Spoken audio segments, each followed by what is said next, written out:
Earth was abandoned ages ago during the red giant expansion, now dimly lit by the ghost light of a dead white dwarf. It lies layered with eons of forgotten civilizations.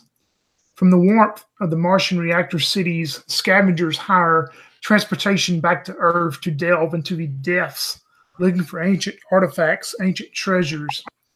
There they must deal with ghosts, machines, and any strange life that has evolved on the long abandoned home planet of humankind known as Earth.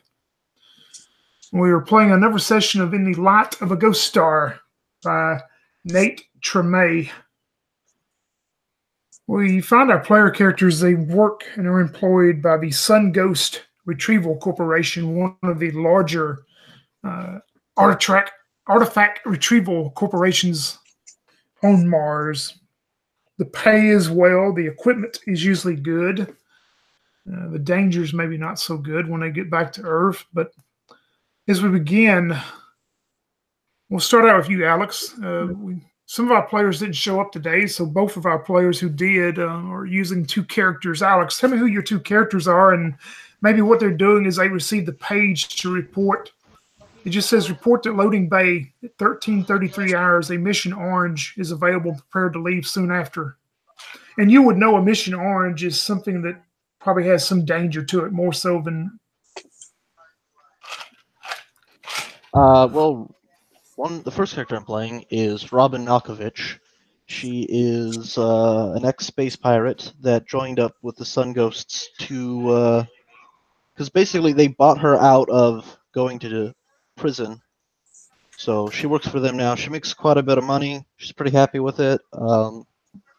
She really enjoys going down to Earth because she lives for the adventure. She gets this message and she's like, "Whew, buddy. Number code orange. That's gonna pay a lot of money if I make it out." And she gets up and she heads over there because she's thinking basically she's made a big enough name for herself now that they wouldn't risk sending her if it wasn't important. So if they're sending her on something so dangerous, it must also be important. So she's ready to go. My other character is Georgieviani Viljanovsky, but everyone just calls him Joe because his name is a nightmare. He is a scientist. This is his second mission ever going down there. And the biggest reason why he thinks he's going is because he's made a couple of enemies and they're probably trying to get rid of him. And so he's not exactly excited, but he also knows that he doesn't have any choice. All right, sounds good to me. Rush, being your first time to play the system, tell us about who your two characters and what they're doing when they receive the page to report for Orange Mission. So the first character, or the original character I was playing is Samuel Cross, who was a Martian Navy machinist of mediocre, mediocre ability and talent.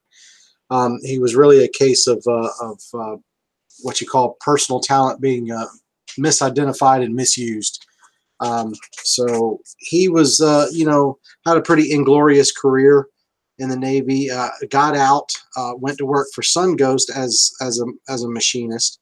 It was there that they discovered after some rogue robots had gotten loose and had taken off into the landscape, that Sam Cross discovered what he truly had a knack for, which was tracking them down. Being able to track them, being able to find a safe passage through the Rocky Martian landscape and whatnot. And so that's kind of what he took to, and it did well enough that that's kind of what Sun Ghost had been using him for. So he's kind of got more, now he spends his days more doing that, driving, things of that nature. So he's an explorer primarily. The second character that made up on the fly because we need to is going by the name of Sierra. She's a young lady who was part of I guess, a mercenary company. Also, somebody that was a friend of Sam's through his time in the Navy. Kind of a father figure. Both were in the Navy she was in the Navy for a much shorter time. So she's out and kind of started making her way as a mercenary, and then she got hired on when the call came out for this dangerous assignment to Earth. Sierra's never been, was excited about going, and so she looked at it as a good opportunity to do something different and figured she could employ her skills that way. So that's why she's going, and because she heard the payoff is good. Yep, y'all will definitely know that the pay includes what's called the hazard pay due to the potential volatility of the cargo that you're going after. So, yeah, the pay is definitely good for this mission being a code orange. As you four find yourselves in one of the hangar bays of the Sun Ghost Corporation, where they keep the ships and stuff, to meet there at the loading bay, you see a very tall,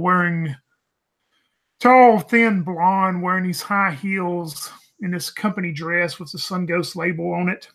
And she's sitting there holding a clipboard, and she's looking down at her watch on her hand back and forth as you four come in.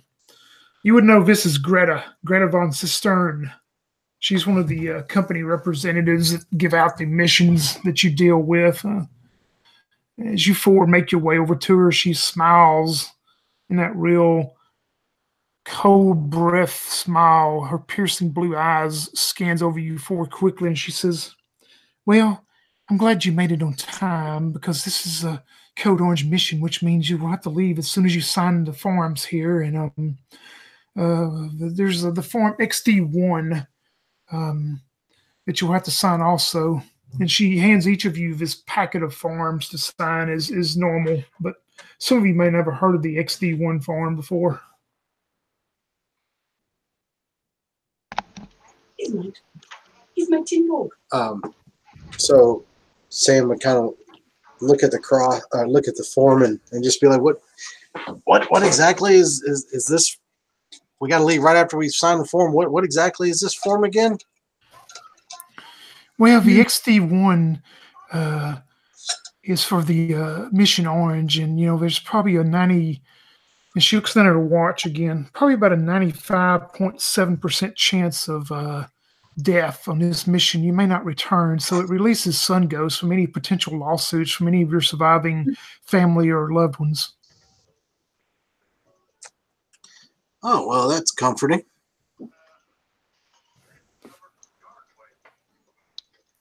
Don't worry. If we die, your loved ones will still get some of the pay. Cyril mentioned that she doesn't really have any loved ones around, but if the pay's good, if the pay is going to be worth it, if the payoff is worth the danger, then I'm all for it. So she grabs and signs the form, followed by a reluctant Samuel. Robin just immediately signs it. She hasn't gone on a mission this dangerous before, but she knows about them. Joe takes the form, and he looks like he doesn't want to sign it at all, but he's like, fine. She takes all the forms from you after completion, and she says, well, the volatility of the potential cargo, if it's still there, is well, you're going to have to take cargo 1. And when she leads you down one of the hallways to one of the larger ships, you see the large cargo ship, one of the older ships, one of the slower moving vessels, pretty much as it looks like in that picture. And you would know that this cargo ship is used for, as you see those 5 loading docks on each side, you know that those things are highly protective of keeping any type of chemicals or something that would be volatile to store into them. And of course, they also will be sending one of the Samson transport vehicles for you to get to the location.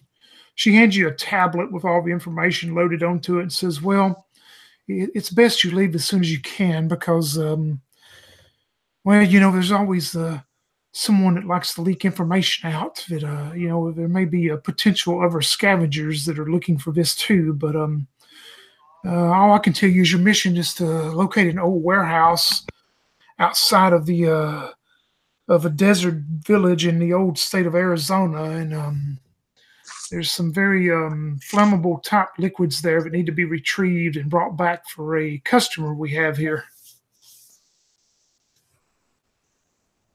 Old Arizona. Don't worry, it'll be done. I've heard, Sears like, I've heard of Arizona. It's supposed to be really hot there. And so she grabs her heavy, I guess, heavy rifle, and slings it over. And she says, well, if it's a slow boat, we better get on the way.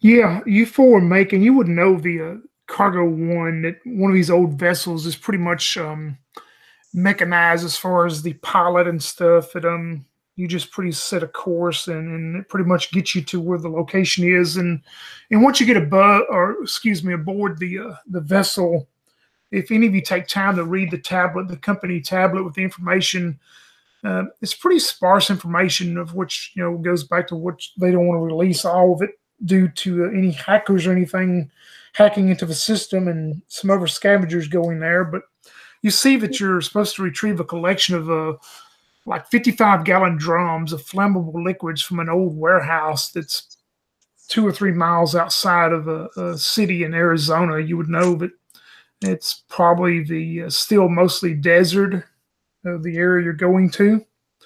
But as you board and start looking at the information, you can tell that it appears that where you're going to have to land is on an old highway. The cargo one is a pretty large ship, so to land it is going to land on an old highway outside of this town, and to actually get to the warehouse is probably going to be a 2 or 3 mile trip that you'll have to take in one of the Samsons. Okay, so we can land the cargo ship can come down and land in Yep. atmosphere. Okay, cool. Yep, you're able to land it there, and as you can see now, the Samson, as you would know, this is one of the Sun Ghost vehicles they send on a lot of missions that will hold 6 occupants and hold cargo in the back. They're actually sending one of these in a what's called a modified trailer that hooks up to the back of it to hold these liquids and chemicals, if you do find them, to transport them back to the transport ship itself. I would imagine that Sam was probably pretty familiar with them. Yep. Most definitely would be, because it's a very common item that Sun Ghost has, is these Samson transport vehicles. Cool.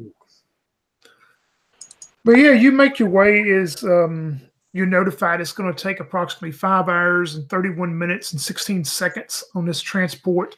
Usually the trip to Earth is around 3 hours, 45 minutes to 4 hour time limit, but this old transport vessel doesn't have the great engines as some of the faster ones, the cargo ships you take.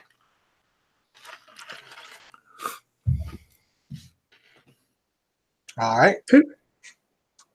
And as you get closer and maybe take it off of the autopilot or the mechanized robots that are controlling it and start, sure enough, you see as you enter the atmosphere of the old Earth and start to come down, you do see portions of an old highway there that are still seem to be pretty intact where you can land. But if our scientists will make a scientist roll for me to make sure they are able to land softly.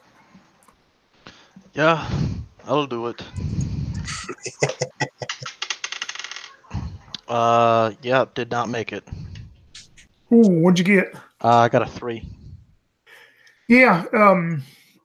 Sure enough, as you see the portions of the old highway, knowing that it's probably going to be hold this large ship, you start to set it down, and some of the highway buckles, and the ship kind of corners down, and you get some yellow caution tales that there may be some exterior damage to part of the ship as you actually finally get it settled down.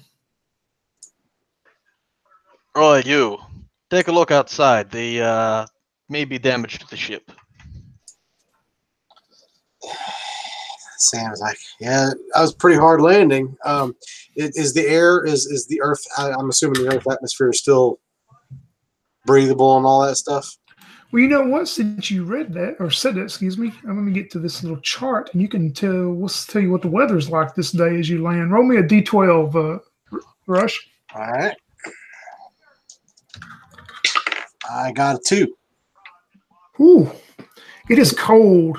It is showing like 22 degrees Fahrenheit outside, and you see the sky is pretty overcast with these kind of a pinkish looking clouds that are floating across it, but it's definitely cold today.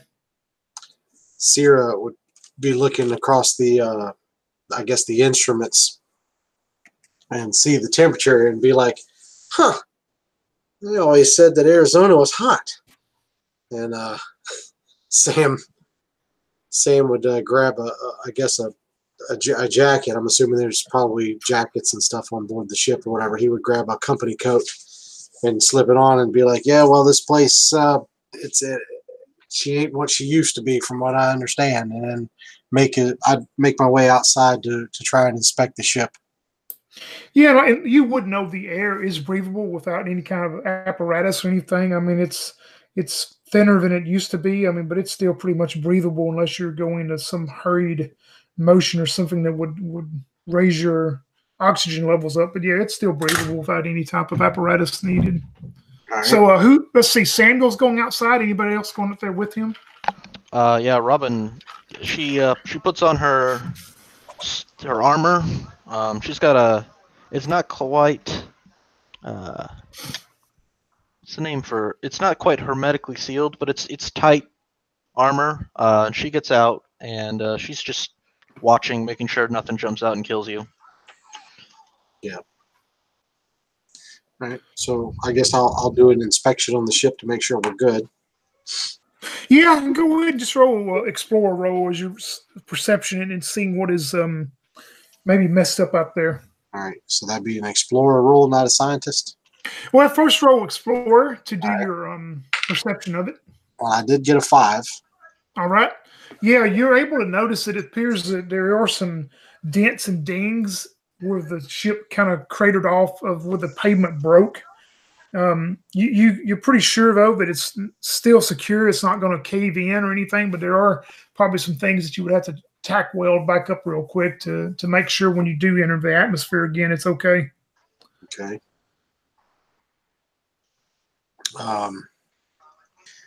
So I guess Sam would kind of look over to the others and say, do you want me to take the time to do this now, or do you want to do it after we get back? Robin shakes her head and says, no, I'd rather you do it now in case we have to get out of here in a rush. Makes sense to me.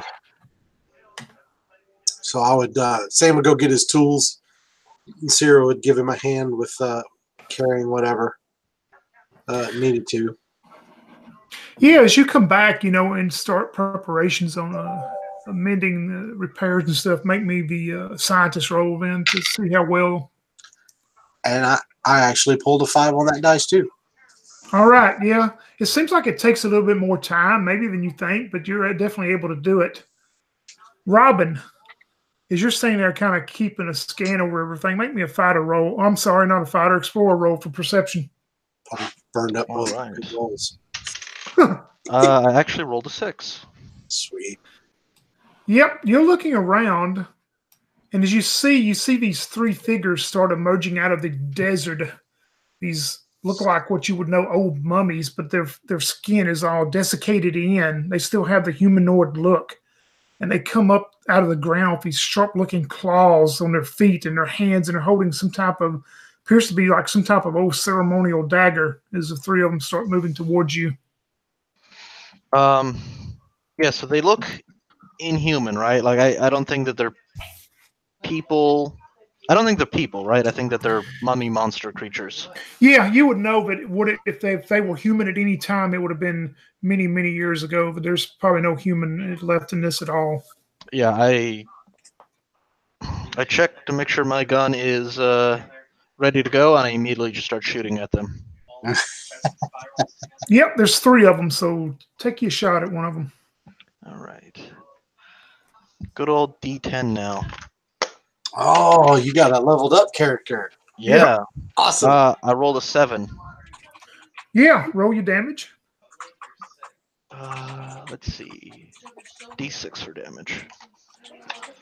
And I roll 4 damage.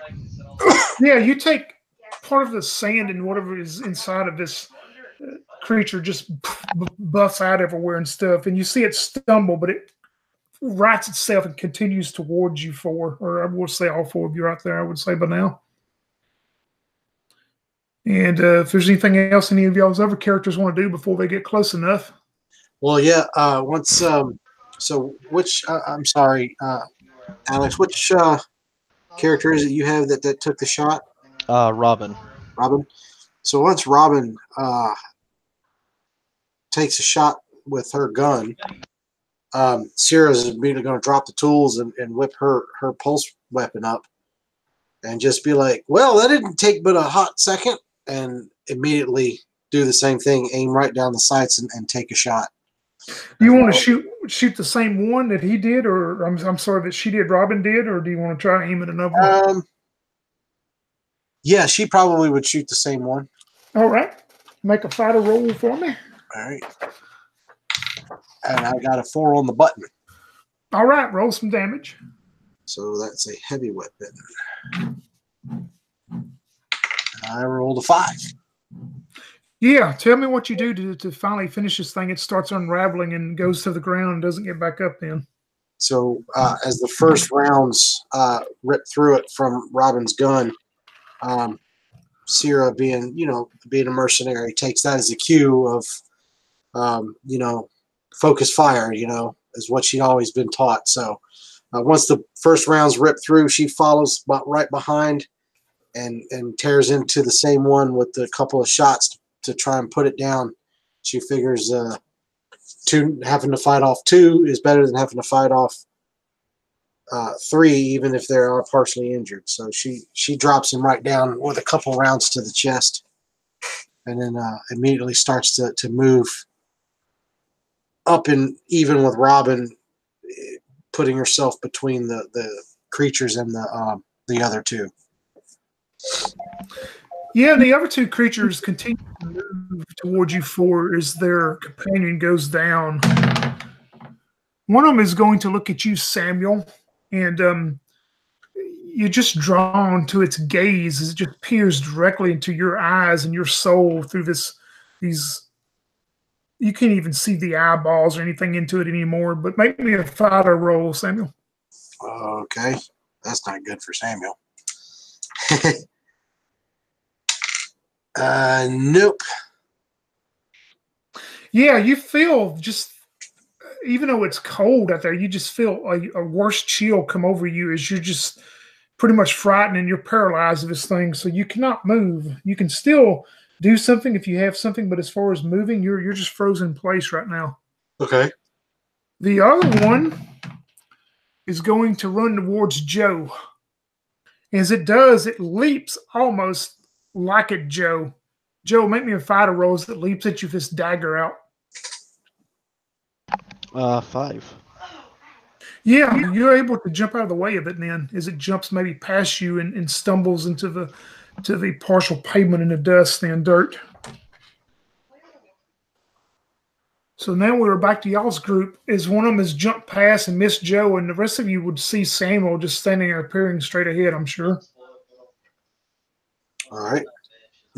Am I able to take offensive actions Yeah, as long as it's nothing that requires any movement. I mean, it's this thing's not standing right next to you, but I mean, if you had a missile type deal that you could use or something, but you Yeah, couldn't. he's got a pistol. Yep. Okay. Hold on. So he'll take a shot.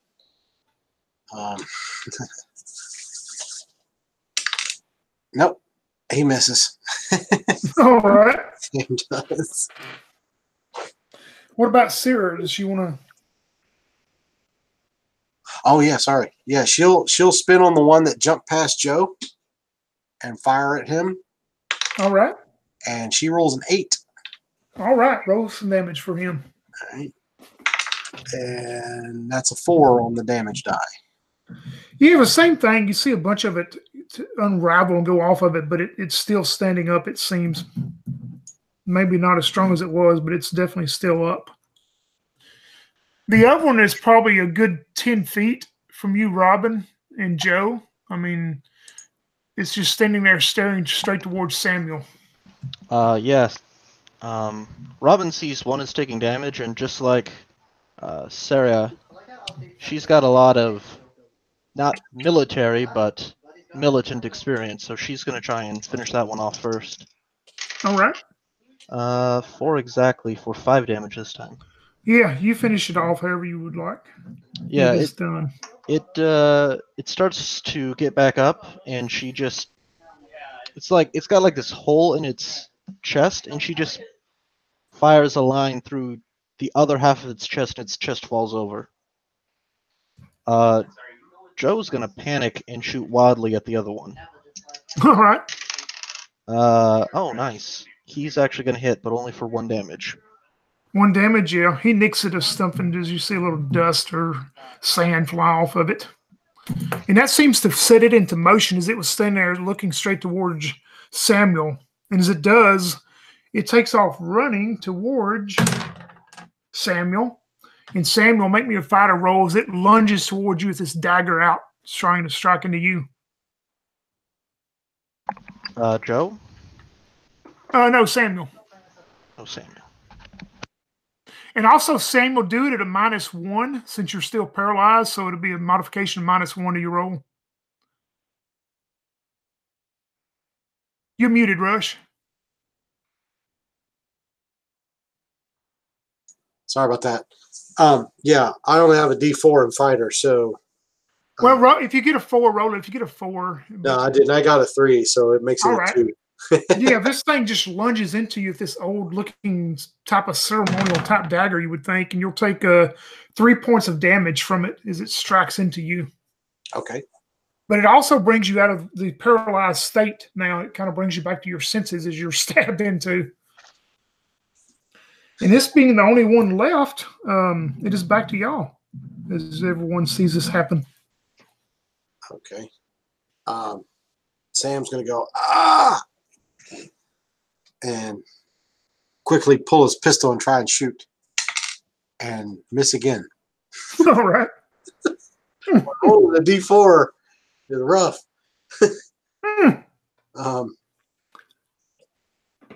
So I guess Cyril will take a shot again. And I got a 5 for 6 points of damage. Yeah, tell us how Sarah finishes this one off then. It's actually going good. Sam can't do nothing. Same thing, it jumps at Samuel, who is a friend of Sarah's. She immediately takes a step or two, runs right up on it, and just basically, as soon as it knocks Sam off to the way, she just puts the muzzle of her rifle right into its back and just squeezes a burst right into its back, and just, like I said, just blows its chest out and puts it down. Things are quiet again. All right. She walks over to help, try and help Samuel, who's now slightly injured.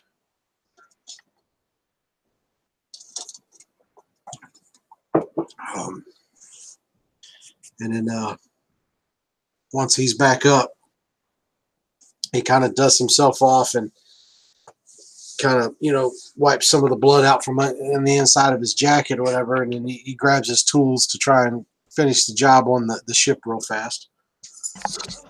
Robin looks to Saria and says, "Efficient." She kind of grins and nods with the approval that she got.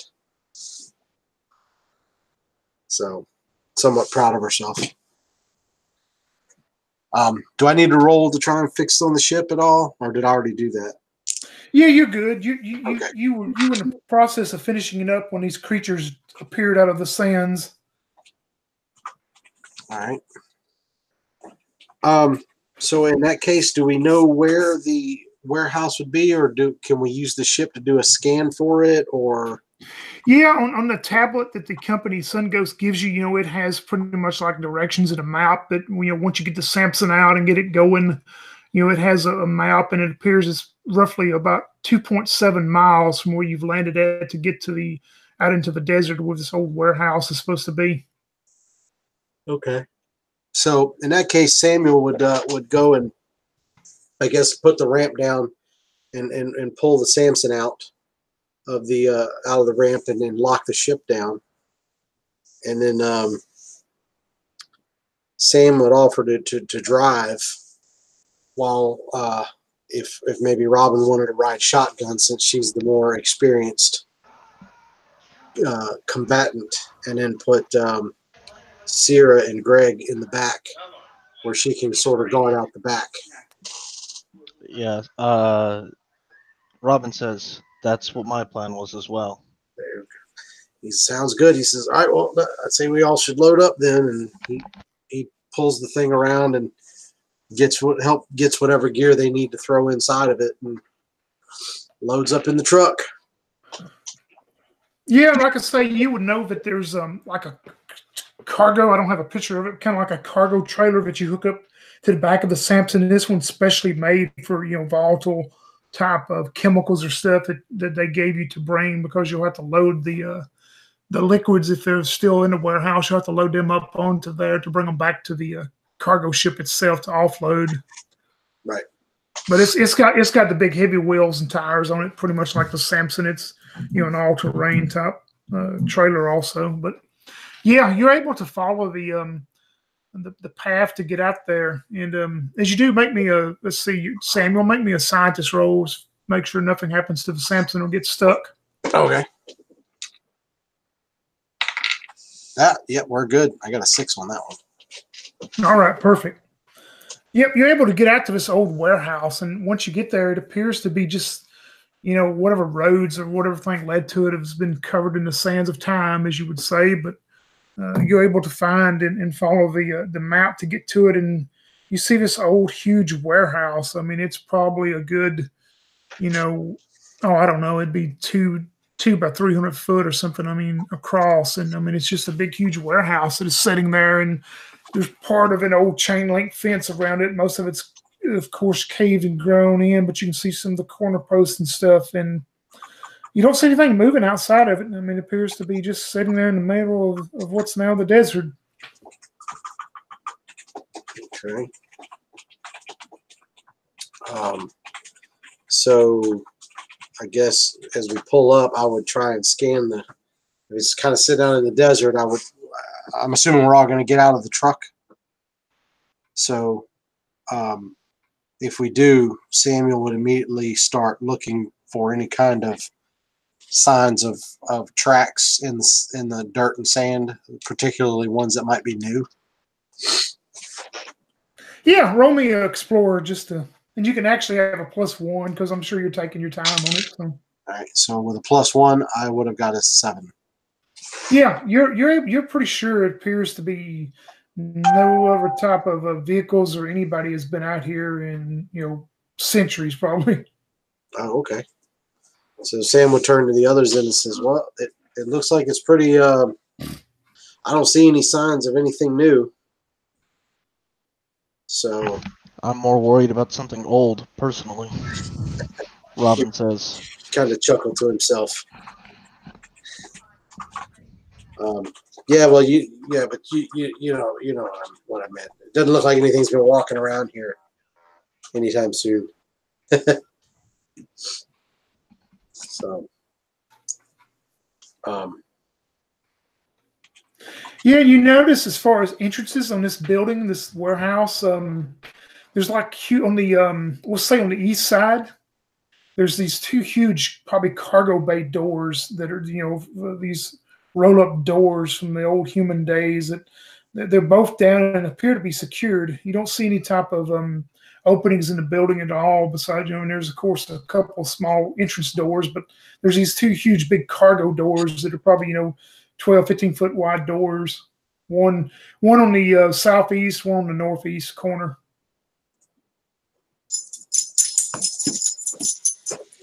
okay. You said one on this. Where were the two doors again? One will be on the southeast corner. That would be the way you come in from. Okay. And one of them would be on the northeast corner. So, okay. All right. And it just looks like it's a square building.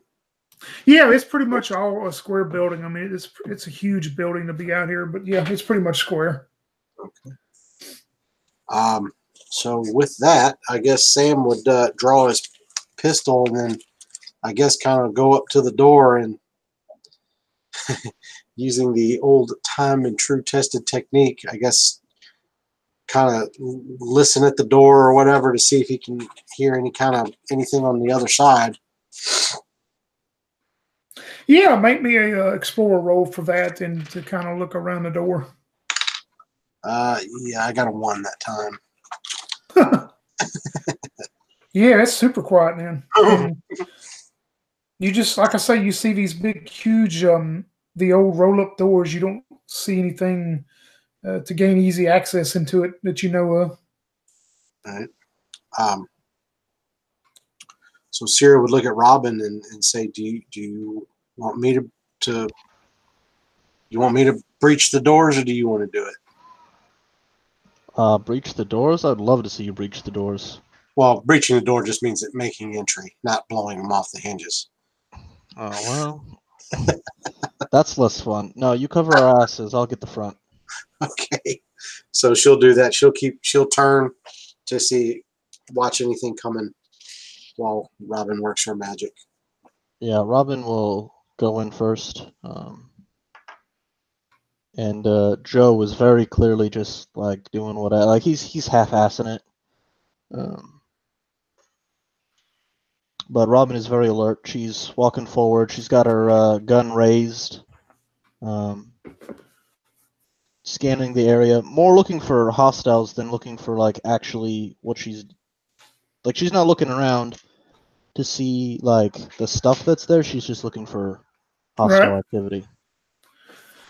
Sarah, are you going to go into the southeast door, and how were you going to open it?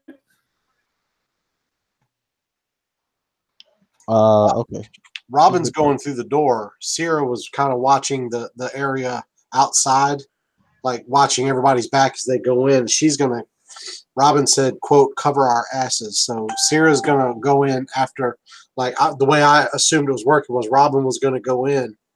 And then Sam and then Greg would go in, and then she'll come in. Sarah will come in taking up the rear.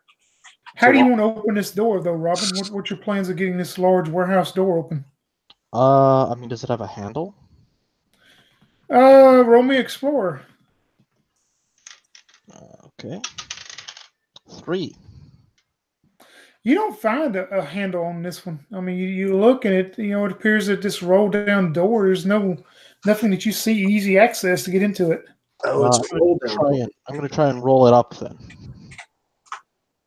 Yeah, if you're just going to try to reach down maybe and pick it up, by hand. Yeah. Yeah, roll me a fighter and you can have +1. 8. Oh yeah, you're able. Once you reach down, it seems that it was just waiting for you to spring it up. I mean, it's easy access. Once you start getting up, it seems like it's whatever oil or liquid was still on it it's able to roll up, and you're able to push it and roll it up enough to gain entrance. I mean, it raises up pretty high. You could even break the Samson up in there if you had to. That's exactly what she wants to do. Then she's going to say, "Hey Samuel, can you back the Samson up in here? Looks like there's plenty of room for it." Sure. And yeah, as long as there's plenty of room and the trailer's not too big, he should be able to he'll do that. He'll just back it in trailer first to get it up inside the door. Yeah, you're able to, once you get the door open, this is what you're going to see. It appears that it's roughly 30 feet wide, maybe. Oh, you'd guess it, the length of it's going to be long, but it's probably 30 feet wide this way. And on the right or the north side appears to be a bunch of floor to ceiling shelving with just boxes and crates piled up on it. And you notice there's appears to be some type of old mechanical type arm that they probably use to reach up and grab these huge crates and bring them back down to the warehouse floor itself. But so there are still some boxes and crates there, and there appears to be a dim light shining through it. There's some holes in the ceiling. It appears it's come through age and time, weathered through. But you're definitely able to back the Samson there, maybe kind of the angled away from this huge crane deal that's standing there. Are these crates? Do I think these crates are what we're here to get? You would probably know by the shape of them. I mean, if you go and read on them, but you just know that all these crates are pretty much square. That from what the knowledge on the Sun Ghost tablet told you, that what you're there is to retrieve will be something flammable, and they're probably going to be in some type of drums or barrels is what you're looking for. Yeah. I'm going to still... What, is there writing on the side that says what's in them? You see a lot of them just say made in China. I'm going to pop one open to see what's in it. Good job. Roll me a D100.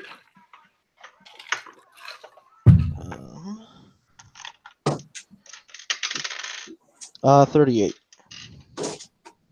Alrighty. You find a crate of these retractable utility knives that appear to have some type of nice alloy blade that are not rusted or anything. You would know that a crate of them would probably be worth some money back on Mars. But there's a whole box of them. These retractable utility knives. I'm going to take one and put it in my pocket, and then I'm going to gesture for Samuel to come help me put it in the truck. All right, and he would do so. And while they're doing that, Sierra and her curiosity, she'd wander over to a different part of the shelves and try and see if there's anything, if it's all the same thing, or if there's a crate of something different. Yep, roll me a D100 as she looks around. I got a 26. Alrighty. Huh. You find a crate of those warning triangles, that have the reflective deal like they use on highway crews and stuff, like those triangles that are with. These are nice ones, though. They are actually like, if they have a stand on them that you pop up and you're probably 3 foot tall or whatever. But yeah, you find a crate of these highway warnings triangle signs. She would kind of look over there at the others and just be like, look at them like, you think? What do I think? I mean, do I think that people would actually want this? Because maybe for nostalgia, if nothing else. Yeah, I mean, you never know. From experience of working for Sun Ghost, a lot of these artifacts are, they send you after, especially like these flammables, they already have a buyer for them, but, they store a lot of stuff and pay you for them that, in case a potential buyer does come along. You just never know. That's true. How many crates are there in this warehouse? You see quite a few stacked up on this side of where you are. I mean, of different sizes. It appears though some of them, the weather or the rain and elements have come in through some of the holes in the roof and damaged some of them. But, the two y'all have found so far secured. I'm guessing everybody probably gets to pick one. Probably, yeah. Okay. You next. Is it okay if I have Gregor not look and have Robin just looking too? Yeah, that's fine. Because Gregor is just like totally not even there. Huh. Like, he's there physically, but not in spirit. Right. 67. 67. Oh, wow. This is nice. You find a whole crate of hard plastic rifle cases. Of course, they're not made for rifles of your era, but I mean, these old bolt action, just normal type semi-automatic rifle. You find a whole case of these hard plastic rifle cases, and they appear to be in pretty excellent condition. They're the cases, or are the rifles also in the cases? Just the cases. They're the hard plastic cases for them. But still, though, I'm sure someone will buy that. Yeah, I called Gregor over to come help me, and he's like, fine. With that, Sam's going to go look in one. Oh, his name's not Gregor. I keep calling him Gregor. Joe. And the last one for Sam, I got an 82. You find a whole. Roll me a d6 now. Uh-oh. A 2. You find a whole box full of ceramic coffee mugs. Some of them are in okay shape, but some of them seem to be chipped. But on the side, every one of them says, "Give me coffee or give me death." Sam is over there chuckling and says, "Do we have coffee on Mars? I hope." No, I'm asking that. Is there coffee on Mars? Oh yeah, I'm sure you would, but I'm sure it's so sophisticated now and easily made that yeah. Yep, used to. He's like, well, I'm taking one of these. If we can't sell them, I'm at least taking one for myself. Hey, you know what? I am sure we can find a buyer for that. Plus, there's going to be someone out there who thinks that's just as hilarious as you do. Yeah, more than likely. So he'll go shove the box on board the truck. Is the truck looking like it's getting pretty full? Oh no, I mean, because nah, you've got. I mean, Samson's pretty big. I mean, as long as there's not, there's 4 of y'all. It holds 6 up front, but I mean, in the back, I mean, it's not full yet. Okay. I mean, I assume we just check all the crates and we put anything valuable in there. Yeah, that's pretty much what you find. It's probably of any value. Like I say, a lot of it's weathered from the elements coming in and rain and ice and stuff. But you notice if you keep going, it appears after you go where these floor-to-ceiling storage crates are, you go and there's you can continue north. There's like just a big open area that probably goes to the north part of the warehouse further up north. Or if you look down south, it looks like there's a conveyor belt where maybe a lot of the boxes and crates they put on this huge conveyor belt using that mechanical arm. And looking south, it appears everything else probably looks like offices, maybe some of the offices or anything that way. But just looking north, it's pretty dim. There's not as much light, normal natural light coming in. But up north, you just see a long, open, probably 20-foot wide walkway.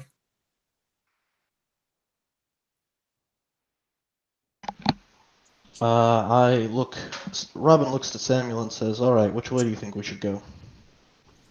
Well, if you want to find where these drums are, I think we should probably secure that first before we go picking anymore.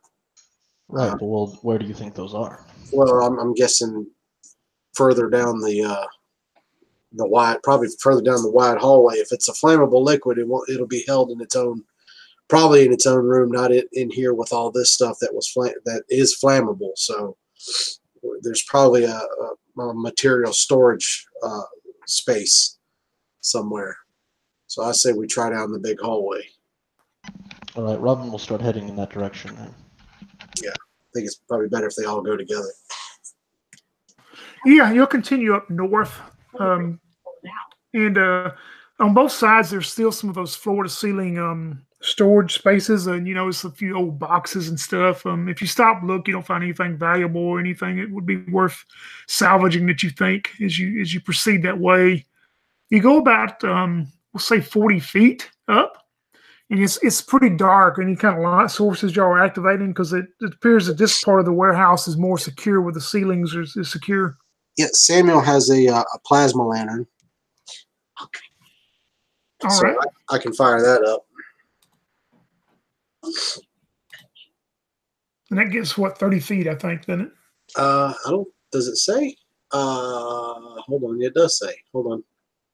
Plasma lantern, cast light in a 30-foot radius. Yes. Yep, that works good, man. You're able to, as you stop and everything, maybe looking, to see, because once you come up out of the, it appears to go into an open area to the northeast corner of where you're looking at. You can see that other bay door way, way off. Then, I mean, you can catch a glimpse of it in the lantern light, but you see it just an open area here. There's no floor-to-ceiling storage area. To the northwest appears to be a walled-in area that appears to be probably part of it's brick, and part of it appears to have some type of aluminum or maybe metal wall on it too. But before you actually get up there, everybody make a explorer roll. I'm sorry, and let me know if you pass. All right. So Samuel passes, and Sierra does not. All right. Neither of my people pass. Yeah, you're looking around too much to notice these 6 flying creatures fly down, swoop down. Yep, Samuel notices these flying creatures there. They appear to be about 3 to 4 foot long, and their wings are kind of membranes, and they're glowing red and orange though through their wings. And you notice they have this tail that comes down with what appears to be some kind of spike deal at the end of their tail, but they're flying down straight towards you. Oh shit. So the first thing Sam will do is try to find a place to take some cover if he can. Yeah, you could run, behind maybe, you'd have to move about 10, 15 foot to move behind maybe one of those floor-to-ceiling storage crate deals. Yeah, because I do got like stealthy, sneaky skill. So, okay, yeah, so he's going to try and take cover before he starts shooting. And then Sierra's just going to pick one out that's coming down and just immediately shoot it. All right. And miss horribly. Okay. Yeah, and the other ones that failed, you go ahead, as they're flying down, you can go ahead, Alex, and if your 2 characters want to do something real quick. These things are moving fast, though, coming down towards y'all. So I assume that they've been pointed out then? Oh, yes. I didn't hear all what you said. I said I assume that Rush pointed them out. Yeah, sorry about that. Yeah, as I was taking cover, I would have probably pointed up and went, holy shit, look out. Joe goes, fuck, and pulls out his gun and shoots wildly in their general direction. Oh, nice, and he rolls a 5. Nice. Yep. How much damage you do to him? 2. Yeah, you see it start kind of losing control of its flying capability, but it is barely still up as it comes down towards you. And then Robin, of course, is just immediately weapons hot, firing with, precision instead of wildly. And I rolled a 4, but I only rolled 2 damage. You want to shoot at the same one or another one? Absolutely the same one. She shoots at whatever looks most injured. Yeah, you can tell me how you bring it down out of and it hits the warehouse floor with a splat. Yeah, she sees him firing wildly, and she's like aiming where the bullets are, and she sees one just clip one of the wings, and then she just shoots. Her gun is a plasma gun, and she just pounds through the other wing, and it just spirals down and lands with a splat. Yep, it is down for the count. There's 5 of them left, and just to make it easy, we'll do one on each first. Robin, Alex, make me a deal for Robin and Joe, a fighter roll to see if they're able to get out of the way.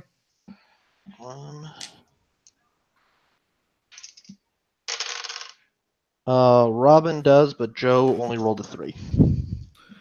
All right. Joe, you will take 2 points of damage as this thing flies down. You see its tail whip around this large stinger at the end of the tail, and it just penetrates straight into you. So you'll take 2 points of damage, and you also feel like this pump, pump, pump, pump, like something's pumping like a fluid out of maybe a gas valve or something, but you feel this fluid pump into you real quick. But for now, all you got to worry about is 2 points of damage. And goes, Samuel, you and Sarah.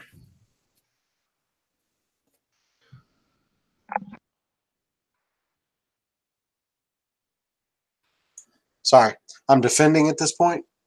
Yep. So make a fighter roll as two of them are moving towards your characters. Will Samuel get any kind of a bonus for having gone into cover? No, you notice these things appear to maybe just they're probably natural light or something. They're natural in the dark too. So you can tell that they're tracking you definitely. All right. And probably have been since you come in. All right. So I failed. I got a 2.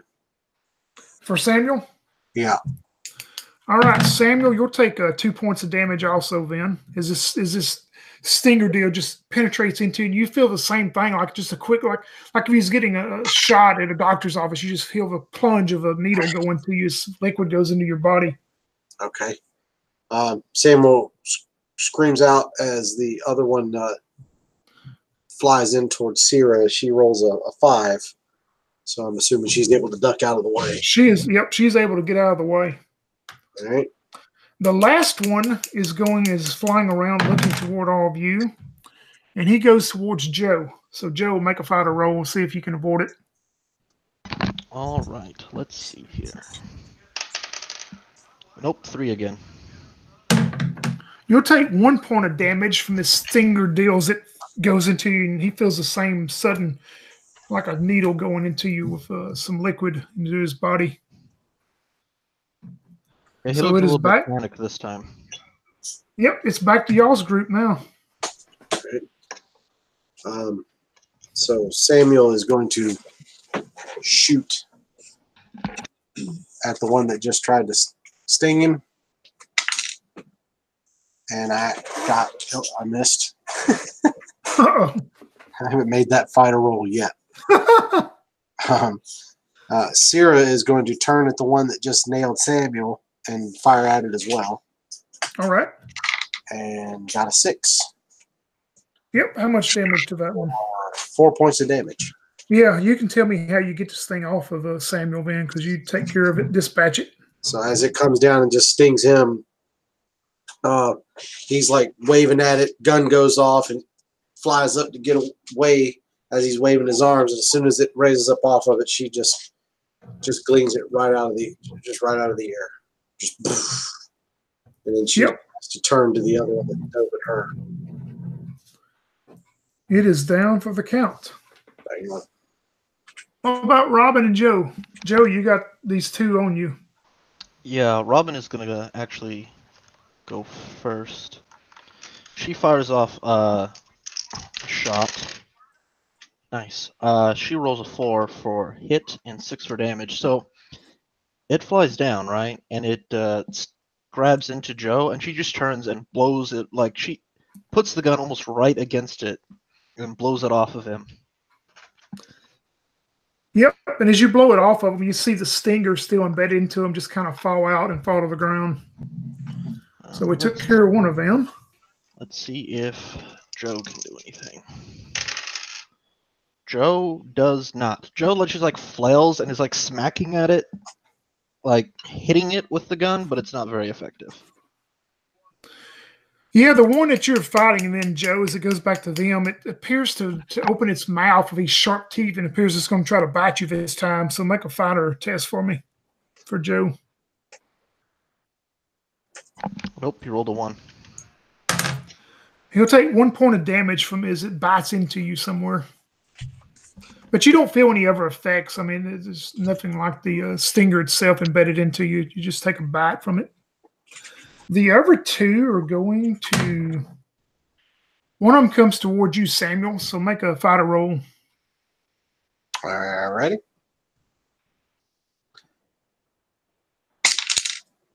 I finally made one. All right. I'd like to Yeah. try. You were able to get out of the way then. The last one is going to seeing its companion on Joe. Joe, it comes towards you, so make me a fighter roll. It appears it's going to try to fly into you and bite you too. This time he actually makes it. All right, you're able to get out of the way.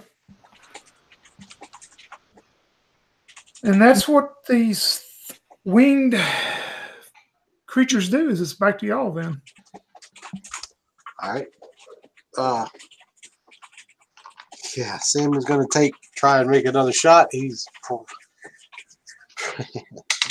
nope. And then Sierra's going to take a shot at the one that just flew by her originally. All right. And she is also going to miss. Oh, man. Yeah, that's not so good. Yeah. Okay. Gregor's going to try, and he's got 2 on him now, and he's just freaking the fuck out. And, yeah, he's just freaking out too much. He can't actually hit anything. All right. But Robin, their mighty D10, hits again. For 5 damage this time. She blows another one off Joe then. Yeah, the other one that's still got its stinger in him, it can't move very well because it's stuck in. So Yep. she just puts her gun against that and blows it off too. Yep, and it is blown off of him. Joe has still got one that's flying around him, trying to bite him right now. So it is back to that one and the one other one. Make a fighter roll, Joe.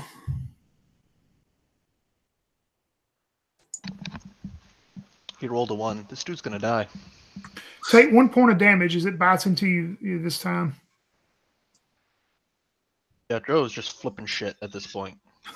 He's bleeding. He's all kinds of fucked up. Oh, wow. Poor Joe. The dice do not like you. I rolled random for the last one, and I guess its buddies are telepathically telling you how good you taste, so it comes towards you. The last one comes towards you now. Appears that it's going to try to bite you. But this time he's wildly flailing around and he just smacks it away. More on accident than anything else. All right, perfect. You've got both of these things that, you're wailing and frantically moving around, and both of these things are, flying around to you, trying to latch onto you is what we've got right now. As it's back to y'all. Sam is going to turn and try and shoot one of the ones that's on Joe, since he doesn't have one on him right now. And I got a 4 again. All right. I hit it. Now, this is a light weapon, so that's a D4, right? Yeah. Correct. For 3 points of damage. Yeah. Tell me how that shot luckily finishes that one. Nice. So Joe's over there flailing. Now he's got 2 of them flying. He's flailing around. I'm assuming screaming. After the one fell off Joe or Sam, he's looking out from behind his cover, and he's just like, "Oh shit!" And he turns with his pistol and just takes a Hail Mary shot. He's like, "Here we go!" And boom, like that, and he just happens to catch one right in the back as Joe's flailing over his head. He takes one out, and then I think Sierra still has one on her. No, it actually flew over to Joe this last time. Joe tastes good, so it was after Joe too. So Sierra's going to turn and take her shot and roll a 7. The D8 is loving me. The D4, and I roll a 5 on the damage. Oh man, you tell me how you blow this one just in pieces, then. Same thing. These things are just flying overhead, and it's just one bullet comes across. And then the next thing you know, a burst comes and just explodes one of them. And it raining guts all over top of Joe. 2 of these creatures just right above his head. So, and then Cyril just kind of be like, "Are you okay, Joe?" No, fuck you. I'm not okay. I was just asking. He's still flailing around because he doesn't realize they're all dead. Get him off! Fuck the fucking, what the fuck is that? They're all dead, Joe. Rob's like, Joe, calm down. You're fine now. And he's like, I'm not fine. I'm not. And he's got like the bites on him are like bleeding a lot. Like he's looking very much not so hot. And speaking about Joe, you're not feeling hot and you're not feeling well at all. As you feel these fluids start bubbling and getting into your bloodstream. Roll me a D8, please. Yeah, he's probably gonna die. 4. Oh well, this is perfect for what these creatures were. You start feeling you're feeling horrible, of course, with the injuries itself, but as this stuff starts going through your bloodstream, you feel your back tense up. And as you do, these bug-like wings start sprouting from your back and start coming out. As we are trying a new Ghost Star mutation table that the Nate made for it. But you feel these bug-like wings start sprouting from your back and start coming out. And you feel yourself kind of lifting up in the air just about, a foot, no more than a foot, 2 foot up in the air for just a few seconds. And you just kind of glide back down to the ground. Yeah, he's flailing. He's like, fuck, there's another one. Sierra's pointing her rifle at him going, what the hell's wrong with him? And even though it hasn't happened on screen before, Robin's like, no, calm down. It's just a mutation. Everyone calm down. Speaking of that, Joe, roll me 2d4. 2d4.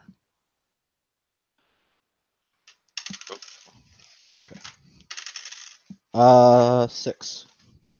Yeah, you don't really know this yet, but you can mark down if Joe makes it for 6 days, he's going to have these bug-like wings from his back for 6 days before they go away.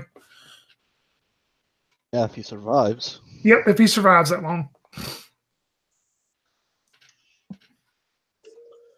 But yeah, if you start moving around with them, you can tell that if you start trying to use them or whatever, it feels like you can kind of glide yourself up about 2 feet off of the ground, and then when you get about 2 feet, it just kind of stops as you glide back down. Okay, well that's cool.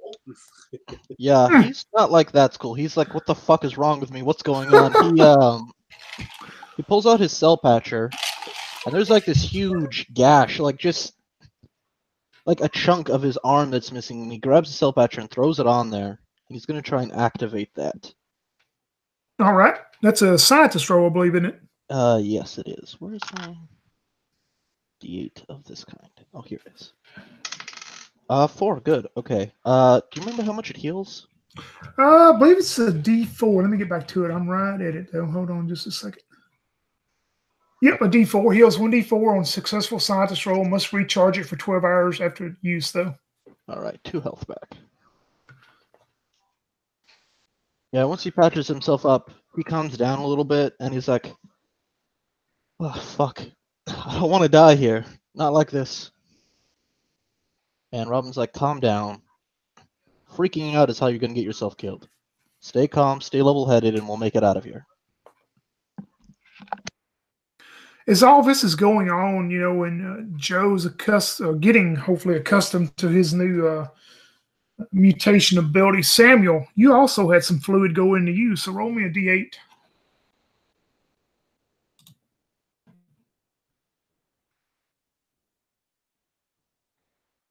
You're muted, Rush. Sorry, I got a 6. A 6. This is not something that will affect you right now, but remind me at the end of the game. I will tell you if Samuel makes it. I will let you know, and okay, we will try to bring it into play into another game, hopefully, because this is not something that immediately happens. All right, sounds good. As y'all are looking around, let's see. Let me get to another little table here I've got. We'll start. Robin, roll me a D100. Just maybe y'all kind of looking around this area before you proceed on. All right.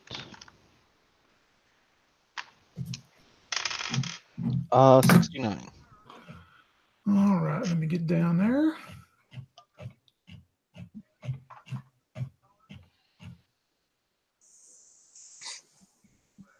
Oh, wow. Roll me another D100 and let me know what you get. 49. Whew, so close. It's still good, man. You find another crate. It appears it does have some water damage to it, element damage, but as you open it up, all the cans on it are black and white labeled, but they all say sweetened condensed milk. Ooh. And Yum. Robin's like, what the hell is sweet condensed milk? I don't know. You want to try it? Do you want to try an unknown liquid on this planet that could be full of radiation? Well, okay, the radiation part I'll give you, but we know that it's milk and it's sweet. I mean, it says so right on the can. But She's gonna yeah, look you're over, right. She's gonna look over the can to see if it looks like fine. Yeah, some of the cans on top especially appear to, with that 49, because there's a 50% chance it's spoiled, but you lucked out. But you see some of them are rusted on top and maybe dented in, and some of them. But as you dig through the box of them, as you get down to the bottom, it appears some of the bottom cans appear to be better and okay. She takes one, she throws it to Joe and says, "Hey, try this." And he's like, "What? No!" And he's like, "It might fix your wings." And it's like, "What the fuck you won't? What the fuck?" And he's like, and she says, "Well, you won't know unless you try." And he's like, "What?" Fine. And he tries to get it open. Is there like a pull thing on it? No, but if you had some combat knife or something, you can make a hole in it pretty easy. Y'all would have equipment to do it, I'm sure. Yeah, he punches a hole in it and he smells it. It actually smells. This one that you open smells pretty good. I mean, it just very sweet smelling. It appears not to be spoiled. He takes a sip to see if he feels like if it somehow tastes bad still, and then if it tastes fine, he's just gonna drink the whole thing. Yeah, it actually tastes pretty good. And that's how diabetes made its comeback.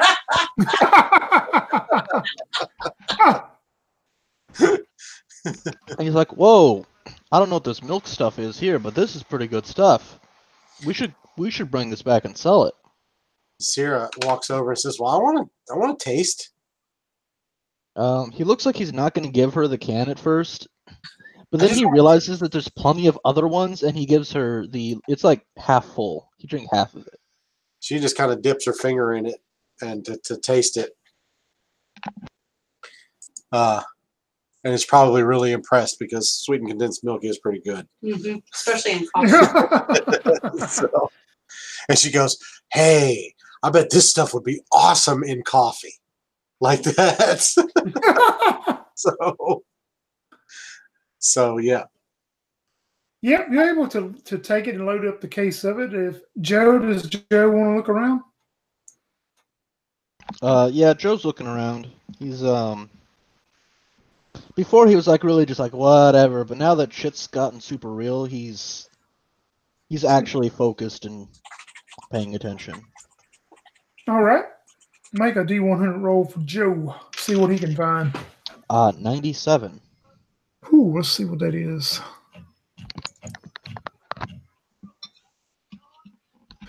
You find another plastic. It's probably the same type of plastic that those gun cases were made out of. But as soon as you get to it and you open it up and see it's a much larger case. I mean, it's much more like a crate. It is actually full of violins. Joe pulls one out and he's like, "Hey," and he's like, "These are I'm assuming it's made out of wood, right? The violin is." Yep, it is. But like I say, they're stored in these plastic crates, and of course, it seems like they've weathered the years quite well. Yeah, he pulls it out. And he's like, "I've never seen one of these made out of wood before," and he's gonna try and play it. Yeah, roll me a scientist roll. Let's see how good he can play. Yeah, he's a scientist. He can figure it out. Okay. 4 exactly. He's average. He's passable. Yeah, it takes him a minute to get something out that seems to be fairly good, but he's able to do it. What about Samuel? You want to look around a minute before y'all look for the fuel, flammable liquids? Yeah, sure. So what's that? Just the 100. Oh, okay.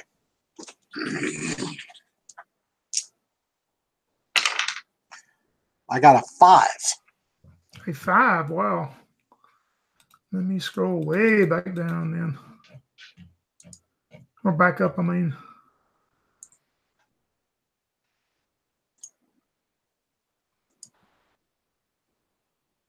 You find an empty box, but there is something at the bottom of it as you pick it up.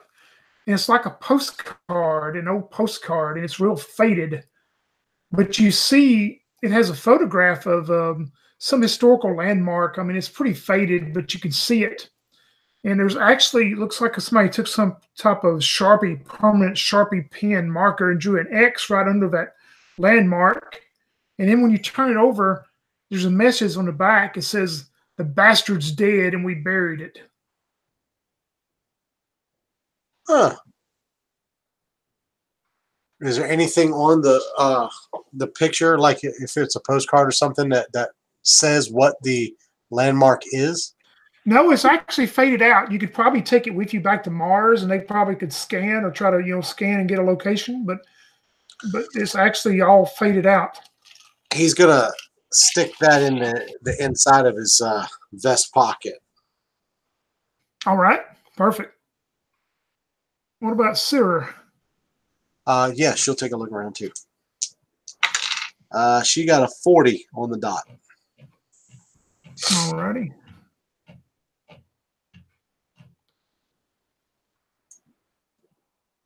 You find, and this probably would be coming very handy, especially for scientists. You find appears to be a crate that probably belonged to this warehouse itself. It's not items that they sent out or sold out. It appears to be just a jumbled up crate of old electronic parts. Appears to be like speakers, microphones. I mean, just all kind of maybe like OCB radios. You would probably know something about them somewhat, when some of the scientists would, but there's just all jumbled up electronic parts thrown in this box. Well, those will definitely have a nostalgia value, if nothing else. So, yeah, she'll set that crate over there with the others. Yeah, Joe actually looks over and he's like, "Oh, a CB radio. I bought one of those, and it cost me a full month's pay." Oh, well, all right. That'll work for me.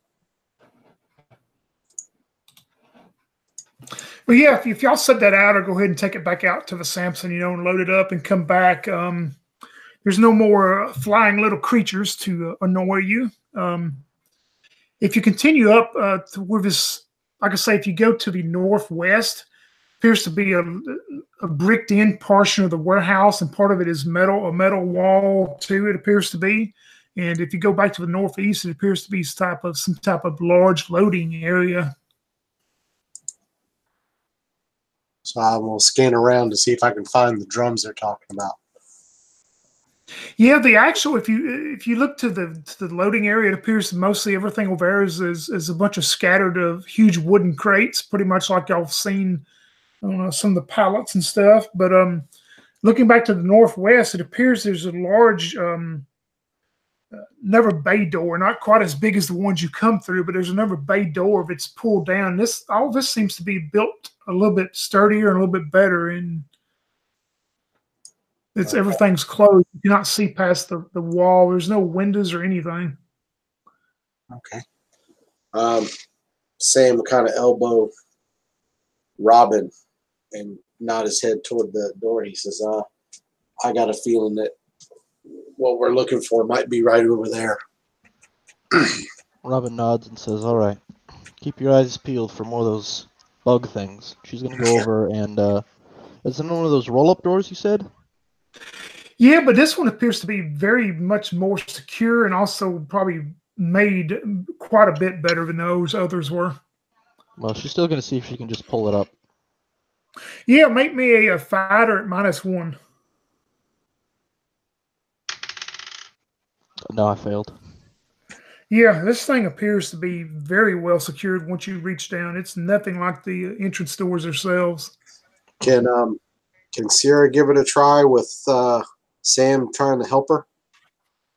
Yeah, you can. And also, if somebody wanted to look around, you can make it. Anybody want to make an explorer roll as you're trying to perceive around, you can do that. Sam will do that. He can't find his own feet. Well, yeah, Sarah can try to open it if she likes. All right. Oh, she got a 6. Yeah, you see Robin fool with it for a while, and kind of probably get frustrated and walk away. But you walk up there, and I don't know what you do, but you're able to start getting it move up. But it takes pretty much all 4 of you to get this door up. It's pretty heavy. She finds like a latch. There's like a thing you had to press to let it go up, you know? Yeah. She's Sierra, as it lifts up, she kind of looks over and says, I think you pretty much broke it loose. I think you just gave up on it too quick. Yeah, Robin's like, yeah, I think I pulled a muscle there for a minute. I was just taking a quick break. And she appreciates Sarah letting her save face. Uh-oh. Sorry about that. Yeah, and as you look in here, the roof is very secure. There's no holes in the roof or no natural light coming in. Everything, which of course you've got your lanterns, and this space is probably, let me look, about 10, 20, 30. It seems to be about 40 feet wide and maybe 60 feet long in this room. But you notice these large metal, they're instead of being wooden crates or whatever, they're very large metal encased covered crates. There's 5 of them. And you see all 5 of them. They're not stacked together. They're kind of scattered around the room, but all 5 of them have some type of, seems to be a sign on them. Okay. So Those I are guess the I'll walk signs that I over. recognize. Yeah, once you get over and see, you see one word, flammable. Yeah, Robin nods and says, this is probably it. And are they drums? They're actually bigger than drums. I mean, they're not like a 55-gallon round drum. These things are probably, you would think, probably would hold 250-gallon tanks.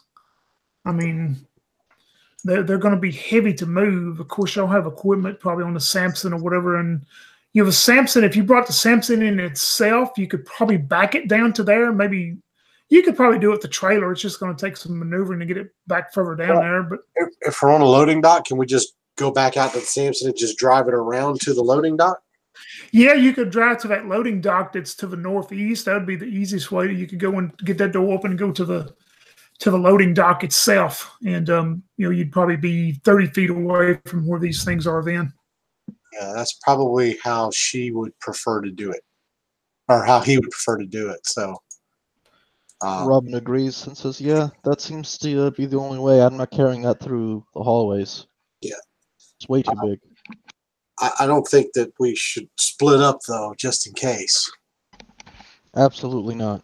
I've told people this before, and I'll tell anyone I go with. You never want to split up. This is a dangerous place. So with that, I guess he would start getting ready to just head back down the way he came. Do you think it would be better? He would turn and say, "Do you think it's better to go back through the way we came, or should we just walk around the outside of the building?" Well, you never know how things will change, and frankly, outside there could be any number of terrible things. Inside, at least we know it's harder to get inside, and outside, who fucking knows what's out there? There could be giant scorpions nesting nearby. He says, "Okay, point made." So, as we can grab those other crates as we're going through and slide them out to the Samson while we go with the milk and stuff. Yeah, and if you work from the inside on that northeast bay door, of course, it has more latches and stuff. I mean, you're able to get it up where you can actually back the Samson, bring it back out, and go to that northeast roll-up bay door and get into it. I mean, it just takes some time to do it all, but you're able to do it without any hassle.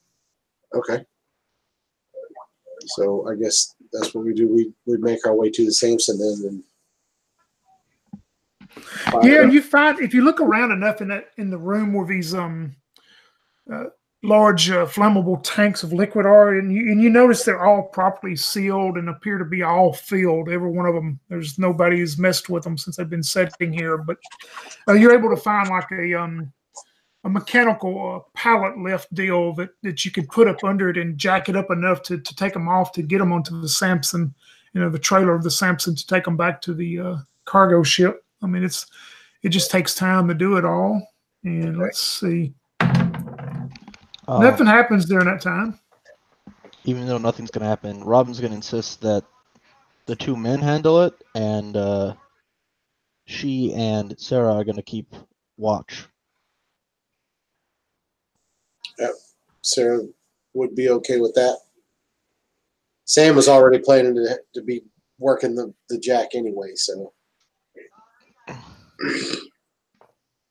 Yeah, that works. And good idea, Robin. You and Sarah, as you're keeping watch, both of them Robin and Sarah make explorer rolls, perception related. Right. 5. Sarah fails. Robin, you hear a faint noise that comes back from where y'all on the highway where your transport ship is left. I mean, you don't know, you may think it's the cold wind or something, but you do hear like a faint sound that reminds you of something, but it's not enough to really pinpoint. I mean, it just catches your ear for just a moment, though. Yeah, I'm going to still be worried. I'm going to say there was something over there. Might be, I don't know. Maybe it's another extraction team. Let's stay alert, because someone could be coming out here to kill us and take our stuff. Sarah would say, "Yeah, I don't have any binoculars or anything," but she would look. Is there anything nearby that looks like it would be easily climbable to get a better vantage point?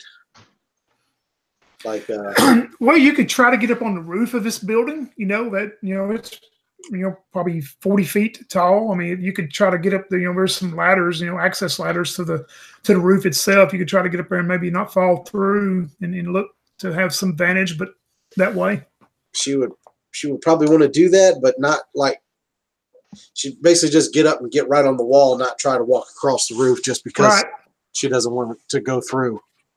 So yeah, Sarah will try to get up on the roof. Yeah, make me another. If you're going to try to perceive perception, make another explore, and you can actually have a +1 since you're doing it that way. All right. Well, with a +1, I got a 4. You have the same thing. Once you get up there after talking to Robin, you hear a noise that you just can't put what it is. You don't know if it's the wind or if it's some type of noise coming from a mechanical type deal, such as a ship or something. But you do hear it. Oh, but just a brief moment. Nope, you don't back towards your way being 3 miles away. No, you don't actually see anything, but you do get that wisp of some type of was it the wind or was it something mechanical? All right, so she would scramble back down and say, "Well, I can hear it pretty good up there, but I still can't see anything." Yeah, let's just be on alert. It could be another extraction team. Having experience, if I were still a space pirate, I would be waiting at our ship to rob us. Well, that's just great.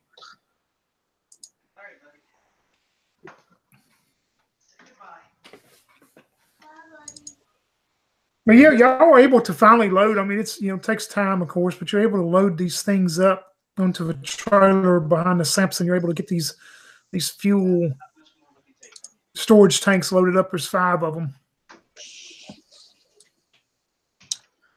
All right. Well, I guess once we get them loaded up, I'm assuming we would do the same thing. Well, I would ask him, is there anything else anybody want? Sam would be like, is there anything else we want to do while we're here? No. Now that I'm worried there might other be people here or like over there or coming here potentially, I wanna boogie on out. All right. So I guess we would pile back Yep. in Samson using the same seating. Yep, and Samuel's driving, so on your way back, pulling his trailer loaded with the fuel, make me a scientist roll to make sure everything goes smooth back to y'all ship. All right. I'm gonna actually suggest we take like an angled route around, not driving straight there. Yeah. Well, he would obviously. Yeah, he could do that. He could probably figure out a way to move around with his explorer ability. On the scientist roll, I did get a 4. Yeah, it seems to be a little bit more difficult, but I mean, you're definitely able. You know, his knowledge and stuff. He's able to get you any way you want to go back. Okay. So as we approach, I would be keeping an eye out, trying to see if I see anybody near the ship as we go. Yeah, as y'all get back to y'all's cargo ship, this is what everyone is going to see next to it here. You see this helicopter craft that is sitting outside of y'all's ship landed next to it. Are there any markings on it? There are, but there's one more thing you see next to it real quick. Standing on the outside appears to be guarding it. You see one of these things standing there. Oh, hell. Robin would know for sure, and all of you would after Robin recognizes first, that this helicopter belongs to an organization by the name of Military Artifacts and Munitions Corporation Retrieval Company.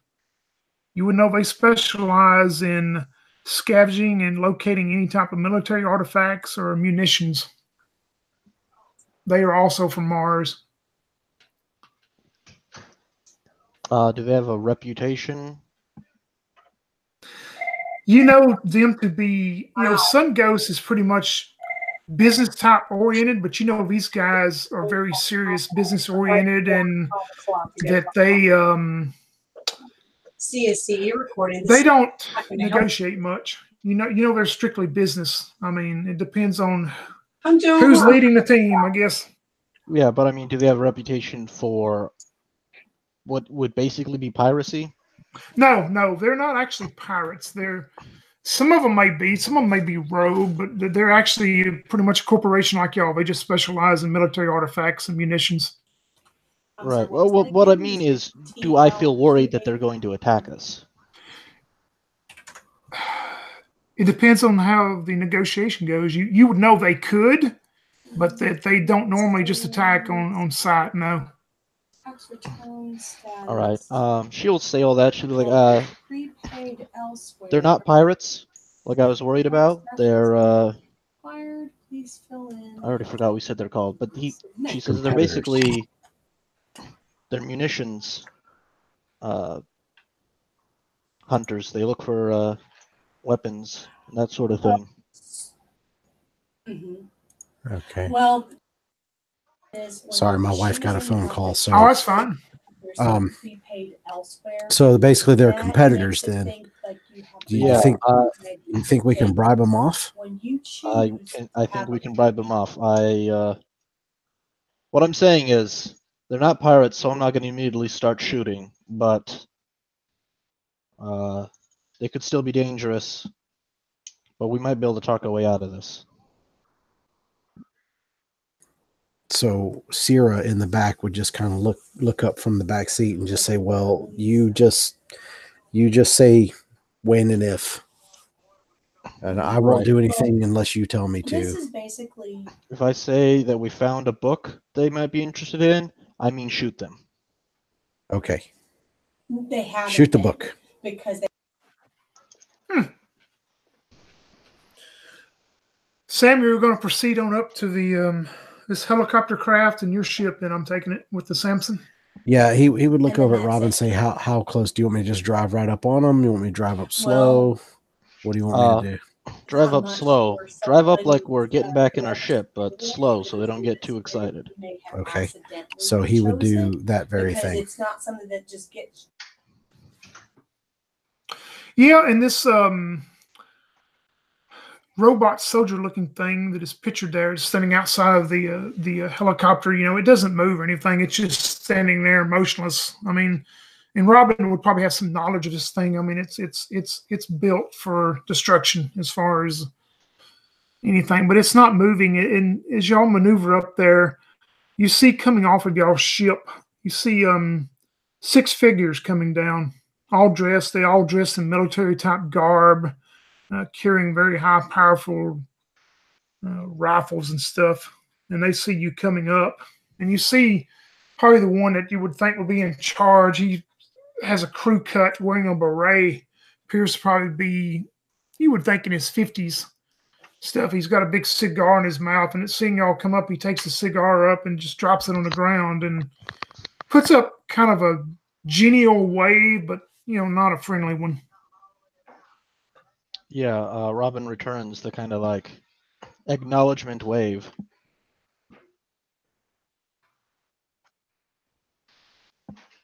But she doesn't say anything. She's just gonna proceed as if they're going into their vehicle. Their spaceship thing. Yeah, I mean, if y'all try to continue past, going in maybe up y'all's transport ramp or something, they block it. Yeah, she'll get out and she'll say something like, hold on, let me think. She says, thanks, gentlemen, for keeping our ship safe for us. The guy that had the cigar walks up to you, and sure enough, once you get more eye contact, you can see he's probably in his early 50s, a very weathered-faced. Wasn't anything on it. No creatures, no artifacts or nothing. I see y'all have your Samson loaded down with stuff. It looks like I'm Major Marshall Patton. And with the Military Artifacts and Munitions Corporation, I'm sure you already know that, though. I've heard of your company, and I might have even heard of you. Yeah, I do have a reputation. But anyway, it doesn't matter. I guess what really matters is where you've been. If you've got anything there that would fall under the... and he pulls this little book out. It's probably about 3 by 5, like an index card, and he opens it up. He says, looks like it's from the Mars Code, Article 611.614. If there's any type of military-related or munitions or explosives or anything, we have to take possession of that from any scavengers. Okay, I have a couple of questions. One, is that true, what he is saying? You would probably know that no, it's not. He's ad-libbing a lot of it. And then, does he actually have a reputation that I know about? Roll me a I tell you, just roll perception. We'll say it's perception. Okay. I mean, I'm explorer perception. Yeah, I knew what you meant. And Sam's retired military too, so he may know. Yeah, I got 4, so. Yes, Sam, you can make one too if you want to. Which one was it? Explorer. No, I got a 2. Yeah, Robin, you would know. Maybe you've heard his name before. You don't know much about him. He's probably one of the better ones though. But he's strictly business. I mean, he's strictly business, and you know him not to be bloodthirsty, but he does expect something to be worked out. All right. She says, "No, we don't have any military equipment, but I do really appreciate you checking out our ship for us. We have a bit of fuel that we recovered. That's something I would like to give you as a thank you." How many of those things did we find? There was 5 of them. Yeah, she's gonna say, I could probably we found a bit. I could definitely part with. Well, your helicopter's not too big. I could give you 1 tank of fuel. Yeah, he begins to walk back to the back of the trailer, the Samson, where you have them stored right now, and he's looking at them, and he pulls out a fresh cigar, and he says, "I better not light it right now, should I?" He puts it back in his pocket, and he says, "Well, And about that time, you hear one of his other guys who seem to peer into some of your other items you found and found those plastic hard rifle cases. And you hear him go, "Well, here's something we can use, Major." The Major looks towards his soldier, and then he looks back towards you, Robin. He says, "Well, that's pretty fair, I think. You've got 5 of them. And yeah, a helicopter, even though it can hold a lot, I think probably we can offload one of them on there, but let's go see what the boy found. What's he talking about?" They're empty cases. Yeah.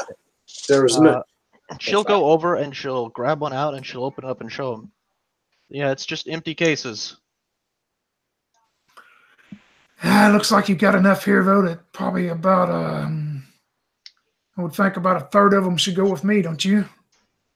You want a third of these empty cases? Yeah, that's kind of a military type case there. I think I could offload them somewhere. That's fair enough. Why don't you just go ahead and take half of them? Because it's my bad. I didn't even think to mention them. Well, there was no guns in them, so that's understandable. Well, you sure are a pretty fair person. I hope I run into you again. What's your name? Robin Malkovich. He starts writing it down on a little pad, and you see it's the same little 3x5 book he had. It's supposedly the rules are on there. He starts writing probably your name in that book, and he goes, some of you Sun Ghost people are easy to get along with, and some are not. But the ones that are not, they don't work there anymore. He lets out this chuckle. Sam, oh, sorry. I was going to say, Sam would get out injured while he's and walk over and kind of stick his hand out and introduce himself as Chief Sam Cross, retired military or retired Navy. And then and just basically, reiterate the same thing. Said, yeah, well, we're trying to be fair. We're just here to do a job like anybody else. Well, hoping that the military credential will make him hopefully leave us alone.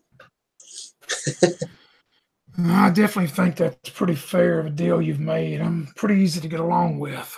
Some of the other ones are not, but and you see he's already ordered his men to start offloading one of the tanks of fuel onto their helicopter, and a couple of the others are, and you would have noticed 2 more of them come down out of the helicopter. So there's 8 of them all together, but they're offloading some of the rifle cases also. And he says, "Well, I guess next time we meet, I owe you one." And he reaches out and hands each of you a cigar.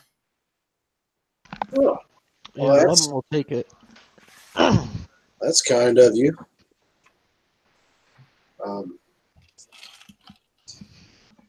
Yeah, that'll work. No problem. Kind of look nervously at Robin. Yeah, Robin seems pretty calm right now. She basically says, "Well, sir, I'll keep in mind if I see you under fire that you're one of the good ones." Well, same here. They eventually load all their stuff up, make their way back to their helicopter, and take off. It is back to being, they load up their little military protection robot, and everything is calm and peaceful again, it would seem. Yeah. So Sam immediately looks over at Robin and goes, "Well, I thought he was going to be a complete shit stick." Yeah, I thought we were going to be lucky if we kept any of our salvage, because there sure was a lot of them. But before we go, I want to make sure we make a clean sweep of our ship. Yeah, that's actually not a bad idea. Yeah, and you're able to use scanners or, of course, eye on eye and stuff, and you don't find any kind of bugs or anything that were left there by them or any tracking devices or anything. Appears they probably just boarded it to see if anybody was on there, if there was any artifacts on there. So I don't see any signs of any damage or sabotage or anything like that. Nope, everything appears to be is was when you left it. All right. So I'm going to go on board, and just to be 100% sure, I'm going to go on and as I start warming the ship up, for lack of a better term, I'm going to tell it to just run a diagnostic and make sure everything's good. And if that checks out okay, I'll go ahead and just pull the Samson up into the bay and just start locking it down for the flight. Yep, no trouble at all. None of the other mummy creatures rise from the sand. No more flying creatures appear. And y'all have a safe trip back to Mars. And it takes about the same time on the old transport ship itself, of course. But y'all are able to get back to Mars, and you turn over the artifacts. They unload the fuel and deliver it to the client they had. Everything goes smooth, and I guess in X amount of days, our Joe will lose his wings. And Rush, since your character made it, if you want to write this down, use this character in another game. Okay. He has been cursed with lycanthropy. He will turn the next full moon, and maybe we can bring it into play in another game. The next full moon, he actually will turn into a werepig. Like a very large warthog beast. It had to be a pig. Awesome. And he will actually, if you want to note this down, if it does come into play, when he turns into that, his fighter roll will be a D12. His explorer will be, I'll have this, of course, too, but his explorer will be a D4 and his scientist a D4. So he will turn like into this massive warthog beast that can, for one full night, be a pretty badass. All right, so he's a fighter D12, explorer D what? Explorer D4 and scientist D4. Will I be like bipedal pig man? We'll say the half humanoid and half warthog. And is this permanent? Nope, it will. Well, it's supposed to last so many days, but it's actually the way he's got it worded is where it's like every night there's a chance of the full moon, but we didn't bring it into play in this game, so we'll try to bring it into play in the next one for sure. That's usually a permanent problem, because it's only a couple of days and it's like the time of a new moon. It's like, oh, you never even noticed it. So, yeah, that's so funny. But yep, he will be a werebeast. That is great. Got to turn into a werepig or wereboar. A wereboar. Yes. Awesome. Well, yeah, it's customary as y'all make it back. Customary is always in my games. We'll start with you, Rush. If you want to tell me how the story is going to end for Samuel and Sarah as they successfully make it back. So as they start to pull in near Mars orbit, Sarah is absolutely giddy with excitement. She obviously helped patch up her buddy Sam on the way. From where he'd been, he'd gotten some damage, but she's just absolutely giddy because she's never been to Earth before. Finally got to go, got to shoot some things, which was made her happy. And scored what she thinks is probably going to be some good loot, and especially the electronics crate. When what's his name? Joe said that. The CB radio, he bought one and it cost him a month of his salary, and there was at least one of those in the box. So she's thinking she's going to be able to put some decent money in the bank, and she's just super happy. And both with the haul and with the new friends and everything like that. Sam, as he's getting patched up, he's like, wow, that really kind of hurt. I much prefer just tracking down robots. But he just kind of feels a little funny, but doesn't quite know what exactly might be wrong with him. Feels funny for a little while, but as he starts to get there and he's getting healed up, I'm sure he probably starts to feel kind of back to himself again. But he'll be in for a surprise at some point when that happens. But I'm just going to kind of play that as he has no idea, because he really shouldn't have any idea. Exactly. So yeah, he's same thing too. He plans on. He got beat up pretty good, so he plans on taking maybe a week off, and hopefully with the haul that he brought in, he should be able to afford to do that without too much problem. Yep, y'all are paid your normal pay plus the extra hazard pay, of course, for the volatile flammable liquids that you were able to bring back. Alex, what about Robin and our winged Joe? How's he going to end for them?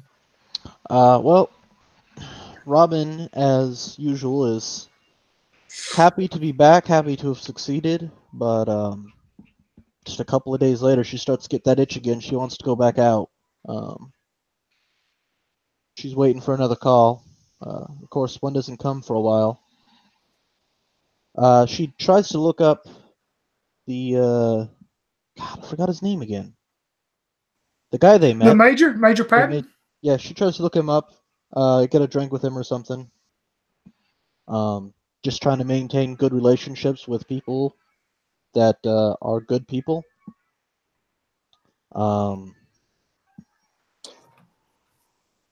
And that's basically what she's gonna do.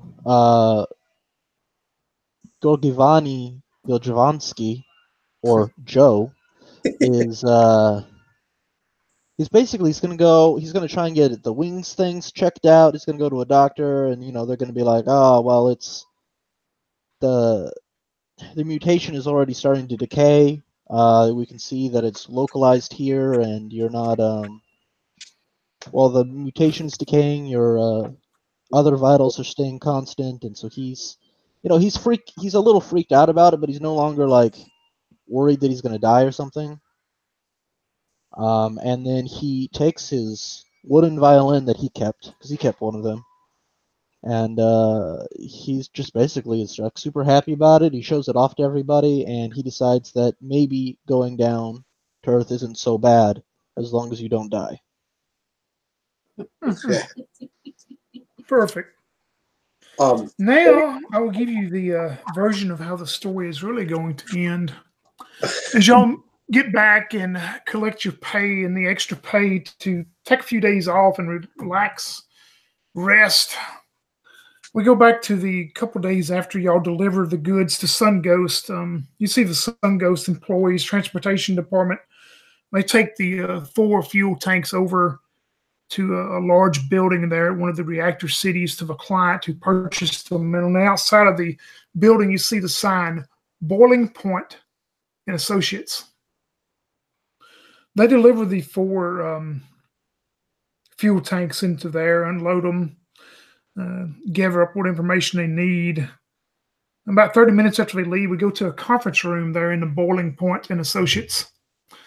There's a man sitting in this darkened conference room with just a desk lamp on. He's an older guy, appears to probably be in his 70s, wearing this very nice suit. He picks up a communication device. He punches something in it, and you hear it go, secure line received. He punches some more numbers on it. And you hear a voice go, code orange? Yeah, they delivered the 4 fuel tanks. Yeah, they're here. You hear the other voice on the line that went code orange. You hear him go, you sure Patton got the right one? Yeah, he took the right one. The 5th one, yeah, he took the right one. It's the special one, the one we're going to need. All right. Just want to make sure, he's sometimes jumps the gun. No, trust me, it's going to be the right one.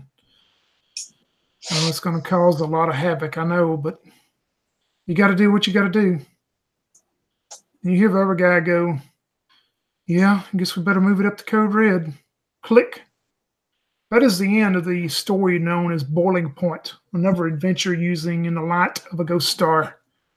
We'll see if Mars is still around for the next adventure, though, as we wonder what code red is. And Rush, quick question: if you have any comments, this is your first time to play. Alex has played, I think, every one of mine, but you have any comments about the game system you'd like to make, or? No, it's elegantly simple. I mean, I like the rolls. I like the variable weapon damage, like we were talking about before. It's over top of some of the other things. I would like to. The only thing that I think would be awesome, and as it stands right now, it's super simple. And if that's the if that is the intent of the author, then I think he's nailed it. I know for me, it's almost like I'd like to see a companion book for people that like to add a little bit more. So, like some of the other super simple games have certain traits that you can pick out that, like in the case of these characters, maybe would give you a +1 in certain situations. Yeah, see, we tried that in the first game. I automatically gave, like, say, if you picked the, like Alex picked the fighter, is a specialty, which I house ruled that, but Alex picked that, and in the first game we played, I actually gave him an automatic +1, but my feelings after we did it, it was too powerful. It was too much of a powerful deal, automatically giving you it, and that's why I went back to situational modifiers. What I would do is, like, say, for example, if you were a fighter, like say Robin, for example, she's a fighter, but let's say she specialized in mountain warfare, or she was trained for some reason in jungle warfare, even though there's no jungles. I got you. So if anytime you're in that specific environment, you might get a +1 situational +1. When you're not in that specific environment, then the modifier would not wouldn't convey. Or like say, for example, with Sam was a Navy machinist, and I guess repairman or whatever. So you would say that making scientist roll, he would just make him normal. But if he was working on any kind of a shipboard system, right, he would get a +1. So it's just little things that would give some flavor to your character. Or let's say you were a scientist, but you were trained as you trained as a medevac person. So anytime you're using your scientist role to do medicine, you would get a +1. Yeah, as opposed. That's interesting. Yeah, or you could do the same thing for a computer hacker. Anytime Right. you're using your scientist role to try and operate an old computer or crack into a computer or whatever, you would get a bonus because that's what you trained in. So some little traits like that could add some flavor would be awesome. But and of course an expanded equipment list. But I mean that's so easy for a GM to do. Oh yeah. But yeah, other than that, the base mechanics of the game is really fun. It's very cool. I like how they don't really go by stats as much as they do your skill. Your skills as a fighter or explorer or a scientist. Right. Just break it down. I think it's pretty neat. I like it. I like it a lot. So yeah, I enjoy it too. And like I say, he put this mutation table up on his blog here it's probably been a week ago now, 2 weeks ago now, and I thought, well, we'll try it out. So yeah, but yeah, hopefully, like you say, maybe he'll add a supplement of stuff. But yep, overall, it's fun to play, simple to get going, and just like we found out today, since some of our other players couldn't make it, I mean, y'all made up another character in a minute or two to bring along enough people, so worked out perfect, I thought. I wanna follow up on some what you guys were just talking about. I think maybe when you level, instead of increasing the die, you could get like a situation where you get +1. Like let's say I fight defensively, so when I'm defending, I would get a +1, because increasing your D size increases your average roll by 1 already. But for me personally, I think it'd be really like way stronger to get a regular +1, because that increases the floor you get and hugely impacts your ability to not roll below. Like if you roll a D6, you'd have to roll a 1 or a 2 to fail if you had a +1 to it. All right.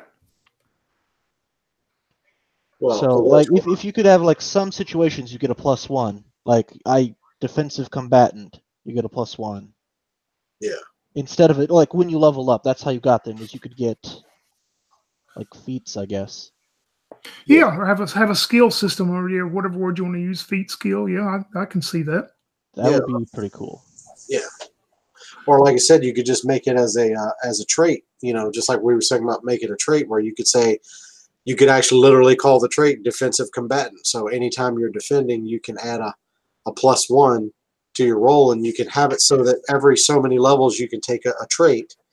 And if you want to take multiples of a trait, you could. So you could eventually get to the point where if you were a fighter, you could take defensive combatant. You'd get a +2, but you would never get any better at actually hitting anything. So yeah, but I mean, on a +2, that means you'd only fail on a 1. you got to get a 4 though. Yeah, but 2 + 2 is 4. Oh yeah, so I see what you're saying. So yeah, a +1 would be good. Yeah. So yeah, you can, like I said, either way, you can do the same thing. You just do it as a trait system. So okay, well, I've got the trait defensive combatant, so now I have a +1 all the time when I defend. And just have it so you can pick one trait at first level, one trait at third level, one trait, or however you think would be a good way to do it. Right. But I mean, there's all kinds of ways you could tweak it, But yeah, I think based on what Alexander said, anything more than a +1, if it's a situational +1, that's one thing. But if it's a constant +1, like a defensive combatant where you got a +1 all the time, I don't think it should ever be more than a +1. Oh yeah, I agree. Yeah, because the Yeah, one is the max. Yeah. Yeah. I was already going to say, I don't think you should ever get +2. I mean, honestly, on just about anything. Maybe on, like, if you said, oh, I'm a really good climber, like, that's so niche that maybe you could take it twice to get a +2. Well, what you could do is like when I was talking about with the fighter. So you could take